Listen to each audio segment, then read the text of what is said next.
tot, si tenim un altre desperfecte, cridaran l'atenció i enviaran algú. Com que algú? Un espia, un interventor? Tu qui ets, nena? Primer només va ser un robot per netejar els lavabos.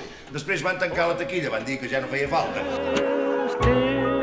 Des que ens hem reunit avui i ha començat el drama, estem donant voltes sobre el mateix tema, la caiguda. És fort o no? És fort o no? Vosaltres m'escolteu? Amb ganes de fer la revolució? Ningú té ganes de fer la revolució a final de mes. Creuen que són reals o volen creure que ho són? Buenas, aterrizas y te zambulles, pero a mis deseos siempre te escabulles. Ai, mísero de mi, ai... És que sí. Mare, i això vosaltres m'ho podeu ensenyar perquè vosaltres ho sabeu fer. No, jo no t'ensenyaré mai a actuar. I quina experiència tens, nena? Cap. Ho he dit! Tu no has dit res! No, però ho he pensat! Clar, robots, màquines, androides, replicants, suplantadors, digue-li com vulguis. Jo els hi dic, els actors que fan de nosaltres, i els hi surt prou.